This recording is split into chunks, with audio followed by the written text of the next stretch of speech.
Hello, you are watching News 9 Digital's Facebook Live with me, Amrita, and today we will be discussing about the disinfection tunnels which have become a norm amidst this coronavirus pandemic at various places, from office places to our market spaces as well.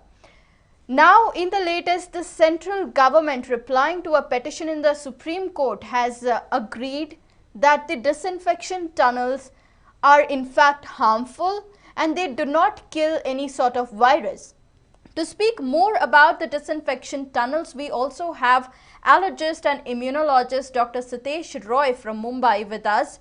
Dr. Roy, thank you for joining us on this live first of all. Thank you, Amrita.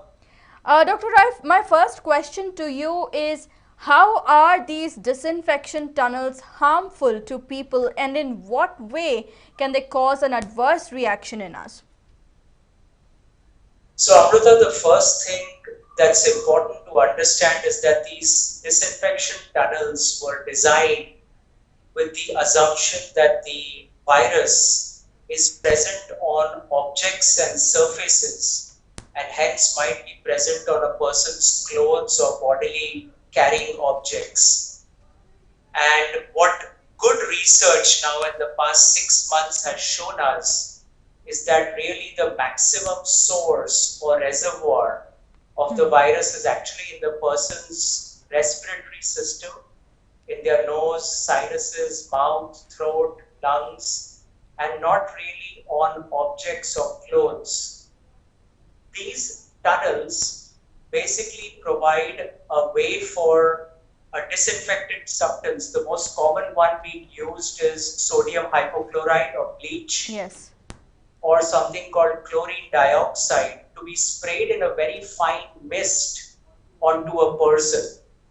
Now this creates a problem because these substances, besides being disinfectant, are also irritating to the lining of the eyes, the nose, the mouth, and also the skin. And in doing so, it can actually create reactions for people who have sensitivities or allergies or have asthma or have allergies or sensitivity, and these can really create a problem for people even healthy otherwise in causing reactions. Yes. And it is these kind of concerns and also the fact that there is no clinical proof to show that a disinfectant actually reduces the incidence of transmission of the virus, the reason why I believe the Supreme Court has taken the decision that it has. All right. Also, Dr. Roy, there are certain types of disinfectants. There are chemical disinfectants, and then there are also some tunnels which are marketed as organic disinfectants, which are supposedly safer for use. So what would you talk about, the chemical and the organic disinfectants, keeping in mind that no clinical trials or no proof is available in either of the cases? Correct. So as you rightly pointed out, Amrita, the proof is where surfaces, hard objects, have been cleaned with sodium hypochlorite, bleach, chlorine dioxide, silver ions have also been used. But there is no proof that if you spray it onto a person's skin or clothing, because the clothes can have holes, there can be areas that are hidden where the spray does not reach. Yes. So there is absolutely no clinical proof to suggest that, and we know that they can be irritating to the respiratory tract, to the eyes, skin. With the organic disinfectants, there is another issue that many of them have not been even adequately tested on surfaces. I had a patient the other day that brought me an organic disinfectant that was containing vinegar and certain fruit oil extracts or herbal oils.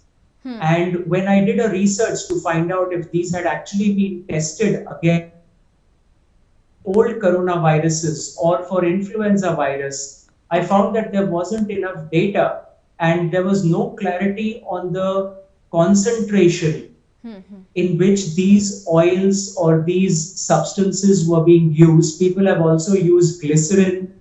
they've used certain citrus oils, but this is really all experimental and anecdotal information. Yes. All right. Thank you. Thank you so much, Dr. Roy, for speaking to us and sharing your insights with us on this very important topic, because it has become a norm almost at all of the places that we visit to have a disinfection tunnel, and people feel that they are safer, they are virus free, they are more cleaner if they go through these tunnels. And other than even those tunnels, we also have those sprays, those fumigation bottles where even people are being sprayed with the chemicals.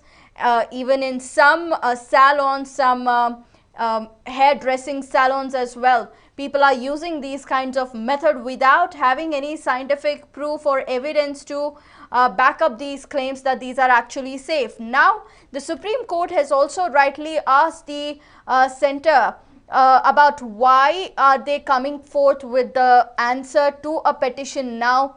And there is one more very important question that arises out of all of this, out of the center's response to the petition itself about disinfection tunnels, about why the center did not ban such kind of marketing, such kind of tunnels in the beginning of the pandemic itself, rather than coming out now in the open and replying to this petition.